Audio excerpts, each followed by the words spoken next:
Many people tend to ask whether or not we are living the dream, and it's quite hard to directly answer that question since it purely relies on a person's own perspective and definitions of the question. More specifically, it depends on what a person defines the we and dream as, since it would make the question either a lot more easier or a lot more difficult to answer. But overall, in my opinion, we aren't living the dream. Let's start off by defining the terms used in the question. First of all, the definition of dream serves great importance to the overall question since it would strongly dictate the answer, and a defined we will serve no purpose if the dream is not defined first.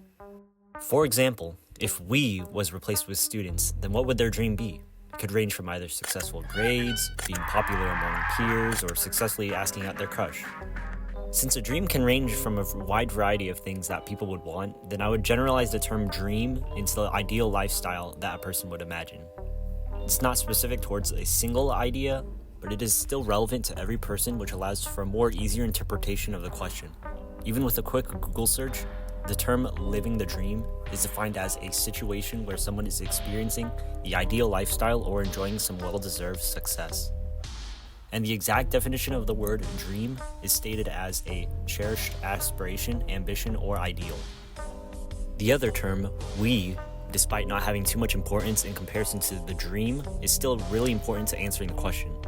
Other people may say that the we means the people of their country, but in my eyes, the we means humanity as a whole. It would be really discriminatory if it meant only a specific group of people in the example aforementioned, and also it wouldn't make too much sense if you only chose a specific group. Now back to the central question, are we living the dream?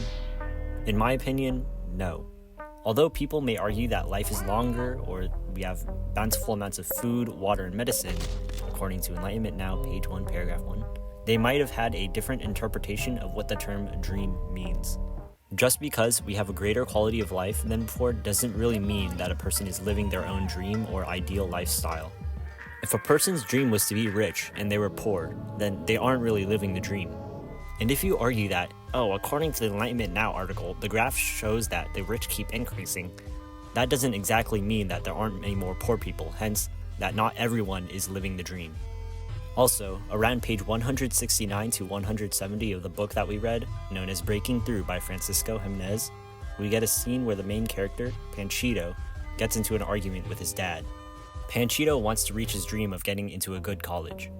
However, his dad's dream was for the family to stay together until they had enough money to move back to Mexico, so he denied his son's efforts to get into college. I feel that this part of the story kind of outlines a big relatable problem, which is that people's dreams can get in the way of others. If a person's dream was to just be richer than everybody else, then another person's dream is the exact same, then that creates a little conflict there where only one or neither person achieves their dream, which furthermore comes back to my statement that we, as in everyone, aren't living the dream since only a select amount of people would actually be able to live it. And in page 7, paragraph 4 of Enlightenment Now by Steve Pinker, it states how terrible things such as diseases and war can randomly sideswipe us and catch us by surprise. If we still have to worry about death from illness or other humans, are we really living the dream? Another line from Pinker states that the deepest is a negativity bias that has been summarized in the slogan, "Bad is stronger than good." If people are always thinking negatively, then it's obvious that we aren't living the dream if our feelings are vulnerable to open criticism. As I review the evidence further, it becomes more and more common to spot real-life examples that suggest that we aren't really living the dream. For example, are we really living the dream if racism and homophobia still exists? Or what about relatively recent stories such as the 2021 Capitol raid and the 2020 George Floyd tragedy? Are the ongoing Ukraine versus Russia or Israel versus Palestine wars supposed to be a part of anyone's dream?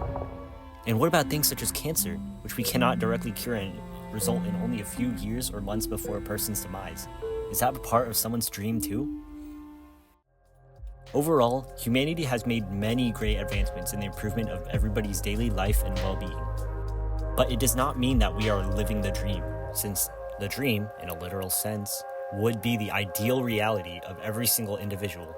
And because of certain factors that unfortunately exist, such as disease, war, prejudice, and logical problems like conflicting dreams, it would come to the idea that we, as in the entire globe, are not living the dream. Thank you for listening.